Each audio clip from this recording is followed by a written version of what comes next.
Alors, je retrouve un autre monument de l'art urbain, Jeff Aérosol, qui est exposé ici à la galerie David Plusquois. J'aperçois Jeff. Bonjour Jeff. Bonjour Noémie. Merci de nous accorder un petit moment dans cette effervescence d'Urban Art Fair. Alors, tu es exposé ici. Est-ce que tu peux nous dire un petit mot sur ces œuvres? Alors ce sont des œuvres au pochoir comme d'habitude Ouais. et à la bombe aérosol et qui ont pour point commun d'être toutes sur bois de palissade. Donc D'accord. c'est un peu le trait d'union aussi avec la rue. Et puis j'aime beaucoup ces matériaux parfois considérés comme non nobles mais qui ont du vécu. Ouais. Et puis l'autre point commun c'est l'enfance. Donc je peins beaucoup de gamins. J'ignore vraiment pourquoi, mais je pense probablement que c'est un besoin impérieux en ce moment d'innocence, d'utopie, d'espoir. Et les enfants représentent ça, quoi, l'avenir. Donc je suis très sensible voilà, au regard, au rire et à l'innocence des Ouais, c'est très enfants. beau, Il y hein, en a les souvent sur mes rires. toiles, sur mes tableaux.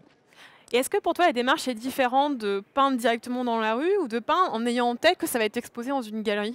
Ce sont deux choses complètement différentes, c'est-à-dire que le travail dans la rue est un travail dit contextuel, enfin, Oui. pour moi en tout cas. C'est-à-dire que même s'il n'y a pas adéquation complète entre l'image et l'environnement, il y a en tout cas pour moi un besoin de prendre en compte ce qu'il y a autour. Et ce qui va faire l'œuvre finalement, ça tient à l'architecture, ça tient à la nature d'un mur, ça tient au patrimoine Ouais. culturel, historique, etc., musical, géographique.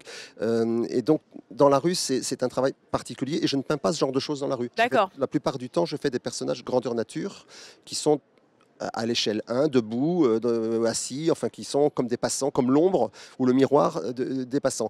Sauf quand il s'agit de muralisme, c'est-à-dire de plus grandes fresques, où on peut avoir des portraits comme ça. D'ailleurs, ceux-là ont été faits à Évry sur un grand mur d'une D'accord. école. Voilà. Donc ce sont deux choses différentes. Et à l'atelier, en revanche, on travaille, je dis toujours, il faut réussir à tout loger Ouais. entre 4 lignes et 4 angles, donc hors contexte puisque les tableaux vont bouger. Ils sont là, ils vont être peut-être acquis par des collectionneurs qui les mettront sur un mur blanc dans un salon. Ouais, bien sûr. Peut-être que ça se retrouvera ensuite dans une salle des ventes, dans une autre galerie, chez quelqu'un d'autre. Enfin, donc il faut qu'à chaque fois, ce qui est sur le tableau continue à dire quelque chose sans besoin d'un contexte autour. Donc ce sont deux choses complètement différentes. On dit souvent street art, mais street art c'est dans la rue. Oui. Et quand c'est pas dans la rue, c'est de l'art contemporain, voilà. Ouais. Même si la technique reste la même, pochoir et bombe en ce qui me Oui, concerne. parce que nous-mêmes, on se pose la question, quelle est la différence entre art urbain, street art Urbain, ça veut dire dans la ville. Ouais. Après, il y a enfin, le mot urbain Eh oui, bien a sûr. d'autres sens, mais moi, peu importe que ce soit dans la ville, on peut faire de l'art in situ ou contextuel, en pleine campagne, dans la nature. On peut même faire, si je prends l'exemple de mon collègue Rero, par exemple, qui est considéré comme artiste urbain, il met parfois des choses dans la nature de telle sorte que ça devient presque du land art. Mm. Donc, même chose pour Saïpé qui est représenté ici. Donc, ces étiquettes sont nécessaires pour les galeristes, Oui, bien sûr. pour les médias, mais ne veulent pas forcément dire grand-chose. Pour moi, hein, à mon avis. Est-ce que tu aurais une ou deux bonnes raisons à donner à nos spectateurs qui nous regardent pour venir ici à l'Urban Art Fair et venir découvrir les œuvres? Alors, l'Urban Art Fair, déjà, a lieu tous les ans dans ce lieu magnifique qu'est le carreau du Temple, ne serait-ce que pour l'espace.